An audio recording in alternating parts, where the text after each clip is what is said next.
Welcome to lecture 5. In this lecture, we will discuss some fundamentals of electrical machine which is applicable to all machines including synchronous machines. Now, after doing this fundamentals, it will be easy for us to follow the concepts in synchronous machines. Now, to start with, we will discuss something about classification of electrical machines that is quite well known to us. Now, I will prefer to classify the machines like this. Say, if we broadly say electrical machines,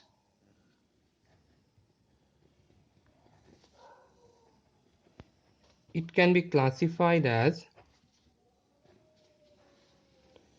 transformers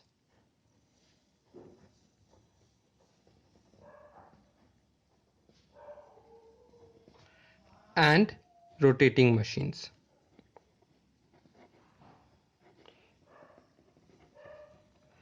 Now, different person will do the classification in a different way, but of course this is one of the way of classifying a machine.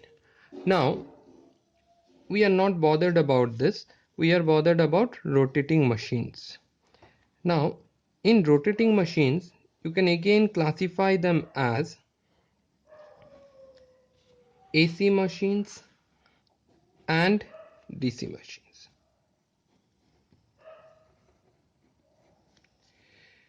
Now, AC machines can be further classified as synchronous machines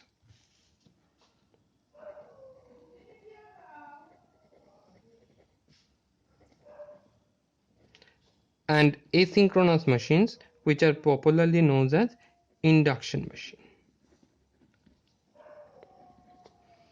The DC machines can be classified as, I'll not go detail into that, shunt, series and compound. Again, compound can be classified as differential compound and cumulative compound. Now, again, induction machine can again be classified, synchronous machine can again be classified. Now, briefly, these are the classification of electrical machine. Out of this is a stationary member and these are all rotating members. Now, all these machines are working on the same principle of electromagnetic induction, and hence there exists something common to all of them. Now, if we forget about this transformer, then in rotating machine, in all rotating machines, there are two elements that are there, or two main components. One is called a stator and another is called a rotor. As the name suggests, stator is the stationary member, the rotor is the rotating member. There is another terminology that is commonly used. One is called the armature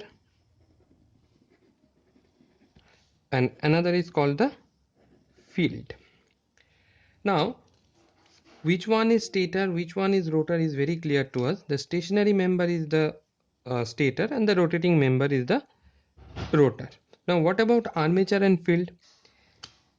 Now, the stator can be armature, the stator can be field. Similarly, the rotor can be armature, the rotor can be field. This is just a nomenclature. Now, let's look at an armature of a DC machine. How the armature of a DC machine looks like. Now, if you look into this, this is the armature of a DC machine.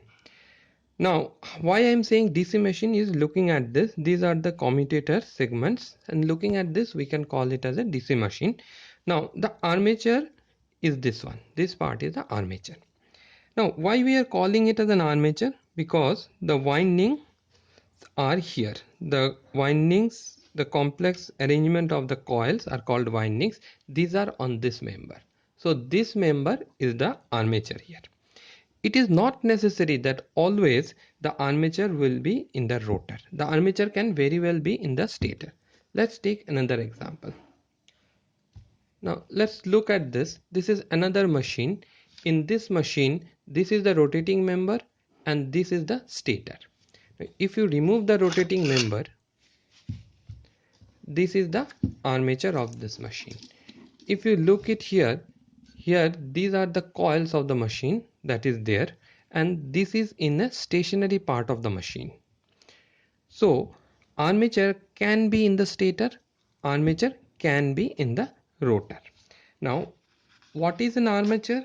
You can find from the book, there are classical definitions for this. The way I understand is that wherever the windings, complex arrangement of coils are there, this is my armature. Now in these machines, that is DC machine, the armature is rotor. In DC machine, rotor is the armature. And in AC machines, that is synchronous machine and induction machine, most of the time my stator is the armature.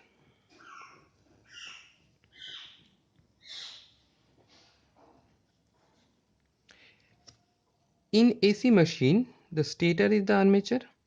In DC machine, the rotor is the armature. Now why it is like this? This have some advantage in manufacturing it, but it is very well possible to make a DC machine with the armature or with the field as the rotor, and it is very much possible to make a synchronous machine with armature as a rotor. Both of them are possible. Now after doing this, let's go a little bit into AC machine and DC machine both. Say a synchronous machine has a AC supply as well as a DC supply. So why we are calling it as a AC supply, that or say AC machine? The reason is that it is drawing the power from a AC source, or it is delivering the power to a AC source, but the field of this machine has a DC excitation. Similarly, if you look into DC machine, the voltage that is induced in the armature is a AC quantity, but we call it as a DC machine. The reason is that the power that is drawing or the power that is supplying is a DC quantity.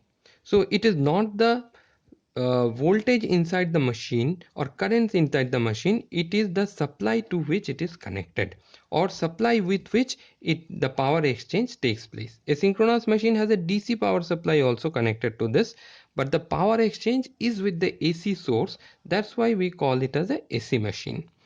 In DC machine, the voltage induced is AC, but we call it as a DC machine because the power that is supplied to the external load is DC. So the classification here, when we say DC and AC, it is to the external supply. Now after going through this, let's do some basic analysis or some fundamental analysis which you have already done in your class 10th, 11th, 12th. We will just see this once again. Let's look at these diagrams. Now what we will study here is how torque is produced. Now let's look at this diagram. In this diagram, there is a magnet like this, and this is a fixed one. This is called the fixed magnet. This is the fixed magnet, and this is free to rotate around this point. Now if you keep the magnet like this will experience a force in this direction. Let's draw it simply. Now what I mean by drawing it simply is not to draw this part.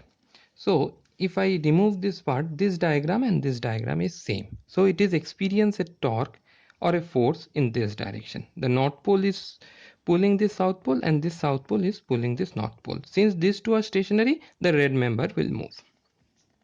Now if you allow it to move, then after some time this magnet will come here.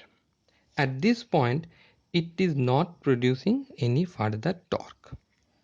Since the two magnets are aligned, it is not producing any further torque. Now if I move the stationary member, this magnet, like this, then again this one will experience a torque, and if it is free to rotate, then after some time this will come like this. So what we have seen is that if we have to continuously rotate this member, we have to continuously rotate this member as well. That is, if we rotate the outside magnet, the inside magnet will try to follow this. and thus we will get a torque. Here we will have some value of torque, say call it T1. Here the value of torque will be 0. Here I will again have some value of torque, say T2, or say let's say T1. Here again T will be 0. Now from this diagram, what conclusion we can draw? We can draw a conclusion that torque can be produced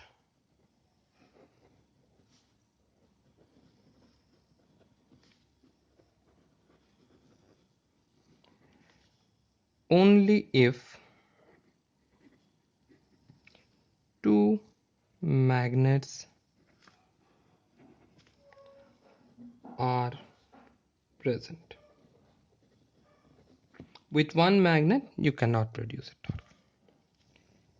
Number 2, torque can only be produced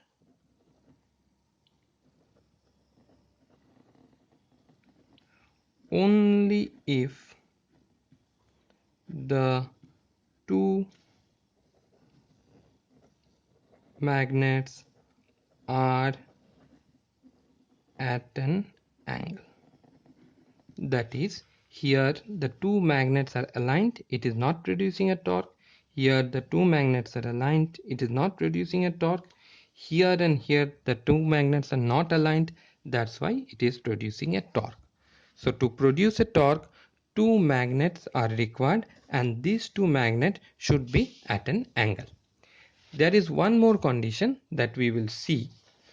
Now let's draw one of the diagram in little bit more detail.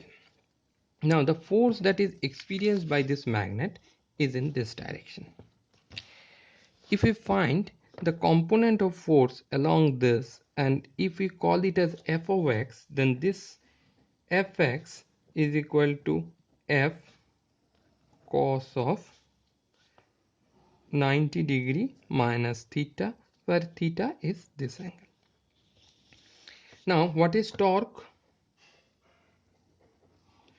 If we call torque as T, then this torque is equal to Fx into this length from here to here. Let's call it as R. So this is the torque produced at this point. Now this one, let's call this as a south pole and this as a north pole. Now this north pole will pull this south pole. Similarly, this south pole will also pull this north pole.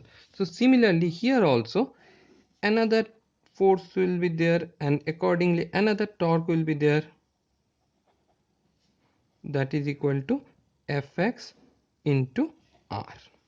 The two torques produced at these 2 points will be same. So what is the total torque?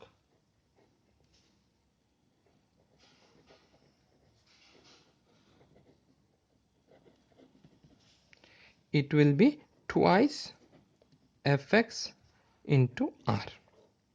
Okay, so if it is hinged in the between, then this length and this length is same. So if we call the length of this magnet to be L, we can write it as Fx into L. So what is this Fx? Fx is F sine theta into L. So torque total is equal to F sine theta into L. Now torque is a sinusoidal function of this angle theta. So if we want that this torque total is constant, that is, if we want to produce a constant electromagnetic torque, then along with these two conditions, what are these two conditions? That there should be two magnetic field, two magnets should be there, two magnets should be at an angle, and number 3, the angle